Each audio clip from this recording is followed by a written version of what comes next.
业政府的一个接触者哦。那目前而言，就是针对这一案，我们也会跟地方问大家了解为什么他会在做这个裁剪的原因是什么哦。那再来再跟各位报告就是就是马来西亚及去这个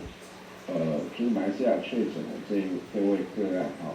报告一下后续的进度。那我们后来昨天有跟这一位的我们的卫生单位的人员跟这位马来西亚的个案本人有做联系上啊。那透过这个通联的软体有联系上。那他表示就是他的太太在这个跟我们的所做的这些疫调的活动都完全没有什么错误。那他在出境前8月2号出境前一个月，每天都待在家里，只有出门购买餐点出门都有佩戴口罩，也没有跟朋友有接触。所以到目前为止，我们就是有匡列了他5个这个亲密接触者就是有5位，除了他的太太是检验阴性之外，就是他的核酸检验跟抗体都阴性。另外4位的接触者也都完成采检，然后我们现在正在检验当中。那另外我们也联系到马来西亚这边，询问他就是个案第2次的 PCR 的这个检验的 CT 值是多少？那他们回复是37.93就是是属于比较高的一个范围了哈。那这个部分就先报告到这边，那大家有其他的问题？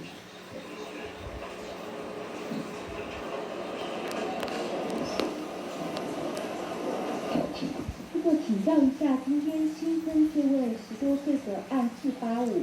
他是什么样的原因，地方卫生单位才会去采检他？他在美国有没有任何的一些症状呢？都没有就是都没有所以我们也要了解为什么地方政府会给他采检。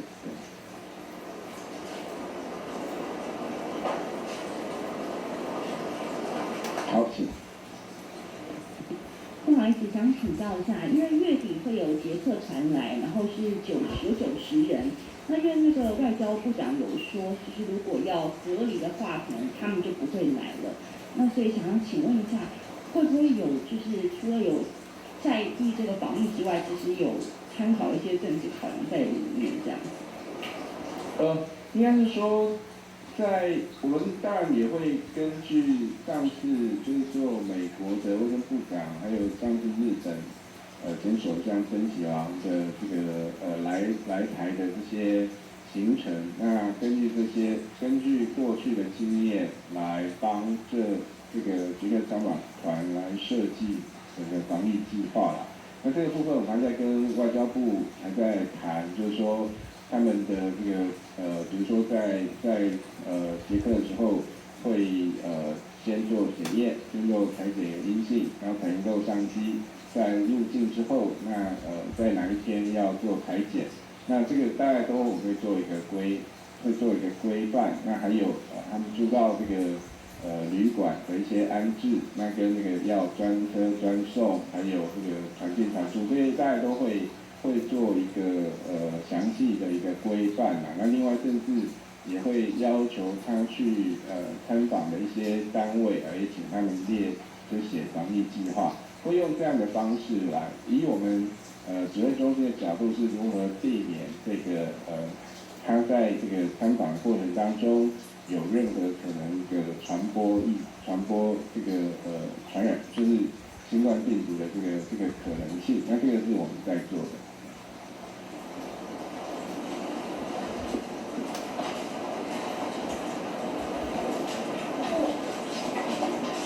想请教，就是说我们上礼拜有宣导8大类场所要戴口罩的这部分，那像双北、云林、台南，今天开始就会开罚单车到1万5。那是不是没有所有的县市都统一的话，这样民众比较容易手脚？还是我们会再考虑多久时间可能会做规范？有关就是开罚的部分，他们要看他们开罚的内容啊，因为目前我们已经有针对，比如说在一些特定的场所，比如说在那个捷运啊、就是高铁、台铁，还有一些站体里面，然后如果没有戴口罩的话，他没有办法进入，或者说可能会开罚，这些都是。那所以你要去看这些县市，他们开罚内容是指这八大场所，还是指这些原来已有的这些项目？啊，这是第一点。那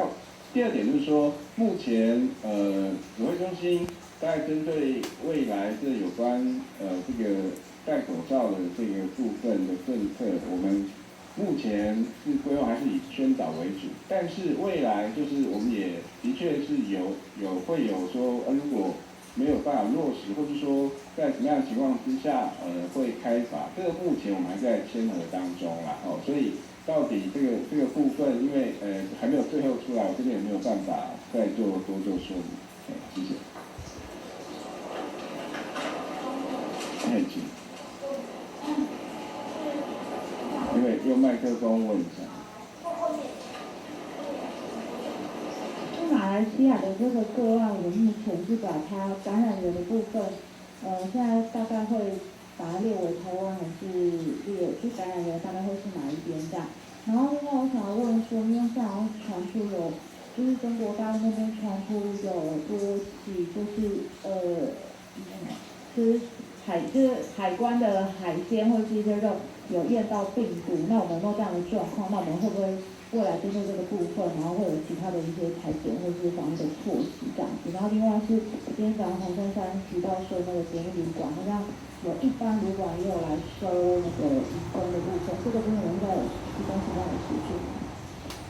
感染源，有关马来西亚这个感染源啊，那第一个就是说，它到底有没有真的有感染，的确还是一个问题啊。就是我刚问到的 CT 值是37.93哦，那就是说我们应该会建议他可能要重新再验一次啦。不过他是说之后他都是抽这个个案的血清检体哦，那这个部分当然说第一个就是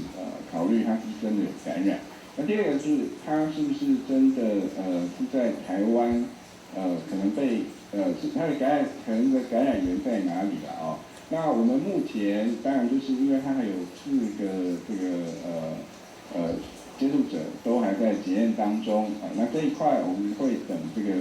检验结果出来比较明确，会有比较有信心说那可能在台湾感染的机会是不是比较大啊？不过你跟他最亲密的是他的太太啦，就是都是阴性，然后这个是比较清楚的哦，所以在台湾感染的机会，我会认为说是比较小啦，哈。那另外还有一个就是他是不是真的有感染，也是一个议题啊。那第二个是就是说在中国这边有验这些食品啊，好像他们的外包装上有验出一些新冠病毒的这个部分。